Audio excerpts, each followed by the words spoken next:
someone who has self-doubts? Are you someone who is always doubting themselves? What are these inner doubts? These are your inner voice narratives which are there to protect you, to safeguard you.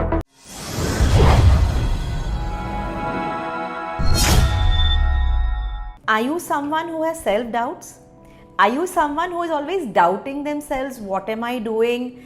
Where am I going? Am I doing it correctly? Did I say too much? Did I say too less? Should I have not spoken at all? Will people respect me? How am I being perceived? So there are a lot of inner doubts which are happening. What are these inner doubts?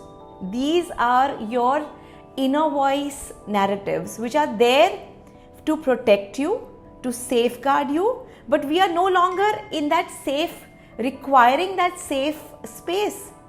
So who am I? I am Vriin C. I am the soul leadership coach, and here we will talk about the inner voice narrative.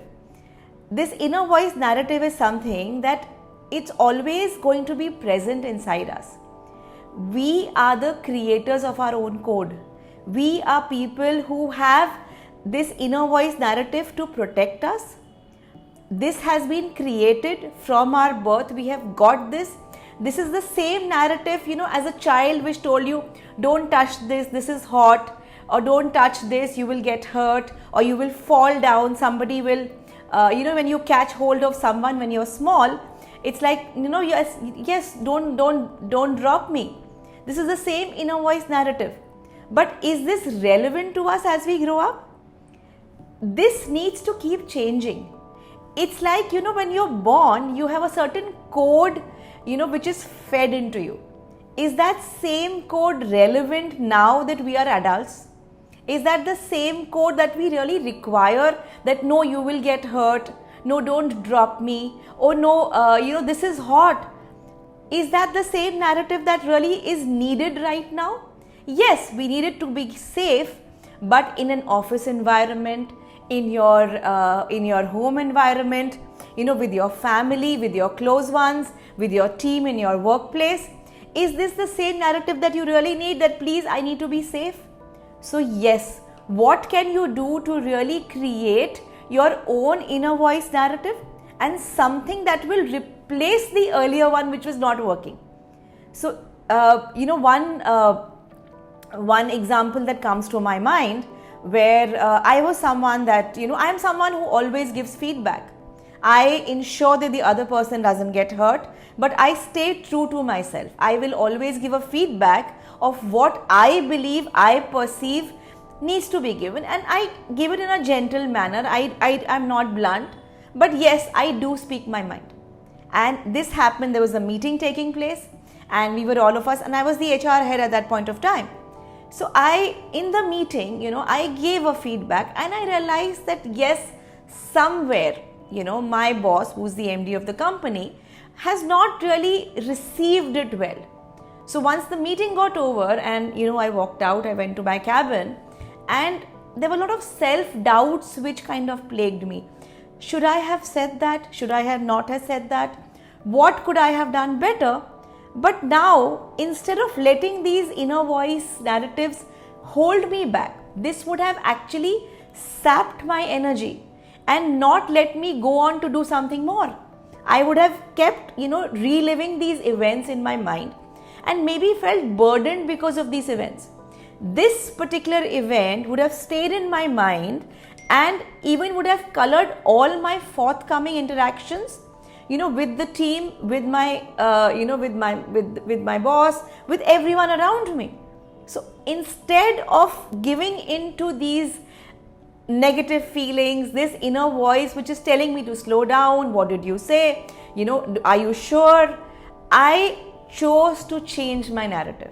And I said, and this is something that I regularly do, and I hope this helps for you. So I immediately changed my narrative, and I said, yes, I am very well understood.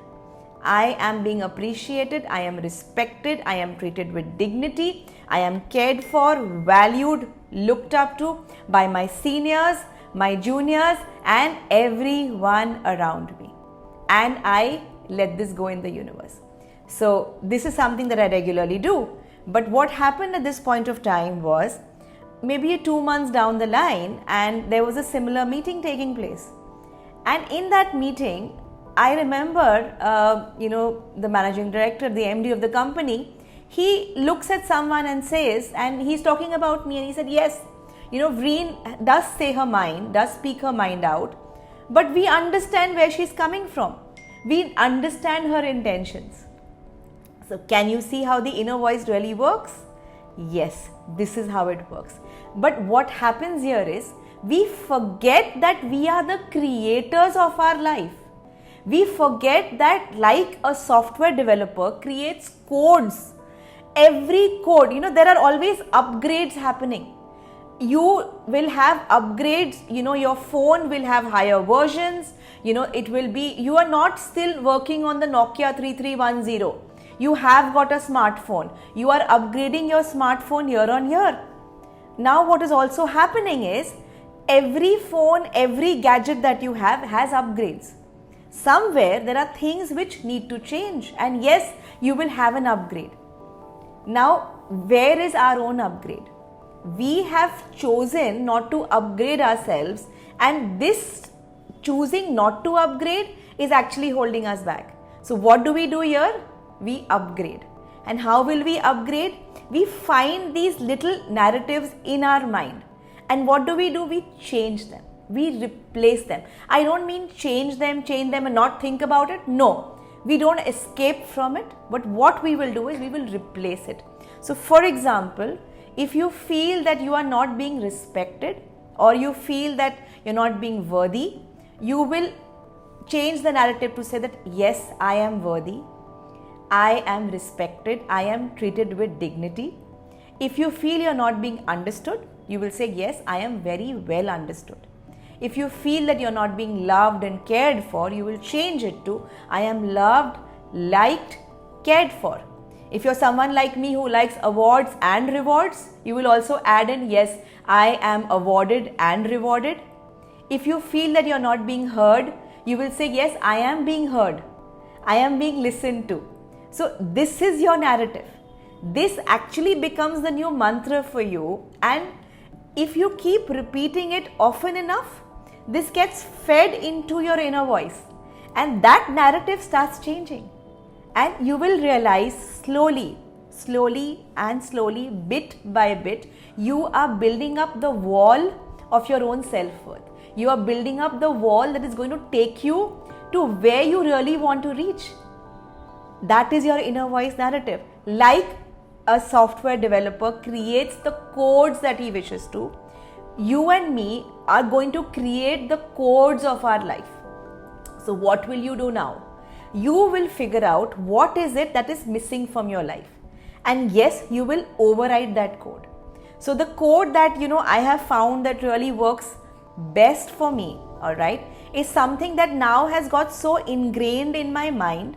I keep repeating this wherever possible, whenever I feel that yes, my energy level. So there is a soul energy level. If someone speaks badly to you, rudely to you, your energy goes down. If you feel that yes, maybe I shouldn't have done that, or maybe I shouldn't have spoken here, your energy gets sapped. Now, how do we ensure this energy stays high? How do we ensure that yes, my inner voice listens to me? The remote control of my life is in my hands. It's in my pocket. I do not give this remote control to anyone else. I define my self-worth. I define what am I, who am I, what am I good at, and how will I be treated. Now, I have worked in multiple places. This has stood me in good stead, and I wish, I hope that you incorporate this in your life and you reap its benefits. So what will you do here? The line which has worked excellently well for me is, I say to myself, whenever I am in self-doubt or wherever I feel I need this push to my life, I need this, this drive, I need something about myself, what do? So I repeat to myself, I am very well understood, appreciated, respected, treated with dignity, cared for, loved, liked, valued, heard, admired, awarded, rewarded. If I'm talking about my office environment, I will say by my seniors, my juniors, and everyone around me. If I need to say it about my family, I will say by my family, my friends, my close ones, my community, and everyone around me. You can define what is your circle of friends or what is your circle of influence. You are the ones, you can create the life that you desire. This is what you need to do, and I hope this really helps for you. This has helped me amazingly. This has helped me reach, a point of leadership in my heart. If I'm calling myself, I am the soul leadership coach. I lead from the heart. My soul is involved in my leadership. I lead with my soul, and I hope you do the same. Was this helpful? If yes, please share the video so that others can learn this secret too.